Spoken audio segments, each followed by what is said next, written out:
Here's something strange. In the spring of 2025, while the average American family was quietly absorbing the highest grocery prices in a generation, the White House released a trade policy document. It was dense, technical, filled with the kind of language that tends to make people's eyes slide right past it. But notice something buried inside that document. There was no section on wages, no section on housing, no section on what economists call household economic security.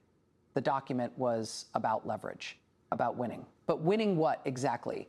And for whom that part was never quite spelled out. That's the thread we're going to pull tonight. Start with a number, 63%. That is the share of Americans, according to a 2024 Federal Reserve survey, who say they could not cover a $400 emergency expense without borrowing money or selling something. 63%. That number has barely moved in a decade through administrations of both parties. But H airs what has changed. The promises. The promises have gotten larger, more specific, more urgent. And the gap between those promises and that 63%, that gap has become the defining political fact of our time. Representative Ro Khanna of California has been saying something in public that most politicians only whisper in private. He has been saying plainly that the current administration has no actual plan to close that gap. Not a slow plan, not an imperfect plan, no plan. And what makes that claim worth examining carefully, methodically, is that Khanna is not speaking from the opposition as a reflex. He is speaking from a specific place, a detailed analysis of what economic policy actually does to actual people's lives. He represents Silicon Valley. He understands industrial transformation. He is not a rhetorician. He is someone who has read the documents, and what the documents show is something important. Here's the backstory, because context matters here. When the current administration came into office for its second term, it arrived with an enormous amount of political energy and a mandate, real or perceived, to shake things up. The theory of change was disruption. Tariffs would reshore manufacturing. Aggressive immigration enforcement would tighten the labor market. Deregulation would unleash private investment. Each of those levers in isolation has a coherent argument behind it. Economists of serious standing have defended versions of each. That is not in dispute. What is in dispute, what the evidence increasingly suggests, is whether those levers deployed the way they have been add up to anything a working family in Youngstown or Fresno or Louisville would actually feel as improvement. The paper trail here is not a single document. It is a pattern across many documents, and it becomes visible only when you lay them side by side. Consider the tariff schedule. The administration imposed sweeping tariffs on imported goods, framed as protecting American workers. Here's what we know. The Yale Budget Lab estimated that the effective tariff rate rose to levels not seen since the 1930s. American manufacturers did receive some protection, but American consumers absorbed the cost directly in the form of higher prices on electronics, clothing, appliances, and food inputs. The Peterson Institute for International Economics tracked the distributional effect. Lower-income households, who spend a higher share of income on goods rather than services, absorbed the sharpest blow. The workers the tariffs were supposed to protect were, in many cases, the same workers paying the most for the protection. Now trace the foreign policy thread. NATO allies quietly began hedging. The diplomatic core at state was hollowed out, not dramatically, not all at once, but steadily, through a combination of departures and unfilled posts. Trade partners who had spent decades building infrastructure around American predictability started doing. Something you notice when you look at the data. They started building alternative infrastructure. The European Union accelerated its own defense spending frameworks. South Korea and Japan began quiet conversations with each other that used to require American facilitation. These are not dramatic ruptures. They are quiet pivots. And quiet pivots, historically, are harder to reverse than loud crises. Here is the revelation, and I want to deliver it the way it deserves, quietly.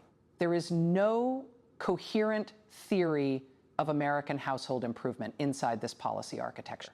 Not a hidden one, not a delayed one. When you read the executive orders, when you read the budget proposals, when you sit with the trade frameworks and the deregulatory agendas, what you find is a theory of American dominance. Strength projection, leverage maximization. Those are real goals pursued by real people with genuine conviction. But dominance and a family's ability to afford insulin are not the same goal. They are not even adjacent goals unless something connects them. And that connecting tissue, the domestic investment architecture, the wage policy, the housing strategy, the child care infrastructure is not there. It was promised. It has not materialized. Ro Khanna's argument, stripped to its core, is this: chaotic strength is not a substitute for policy. You cannot tariff your way to a thriving middle class without a parallel domestic investment strategy. You cannot project global power while simultaneously alienating the alliances that give that power meaning. These are not partisan observations. They are structural observations, the kind that survive changes in party control because they describe how systems actually work.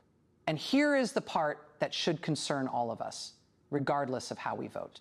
The damage that has been done to American credibility in multilateral institutions is not easily reversed. Credibility in foreign policy is built over decades and can erode in months. And the United States withdraws from frameworks, trade agreements, climate accords, international health coordination. Other actors fill that space. China has filled it methodically in Southeast Asia and Sub-Saharan Africa. And once those relationships are built, once that infrastructure is in place, American re-entry into those spaces becomes a negotiation rather than a default. That is a strategic loss that does not appear on any quarterly economic report, but compounds silently over years. The domestic unrest piece is quieter, but no less real. Economic anxiety does not stay contained. It moves through communities, through political systems, through the way people talk about their institutions. Historians who study the relationship between economic precarity and political instability will tell you that the warning signs are not a single event. They are a texture, a persistent, low-grade sense that the system is not working for the people it is supposed to work for. That texture is present right now. It is present in approval ratings, in consumer confidence surveys, in the way people answer pollsters when asked whether their children will have better lives than they do.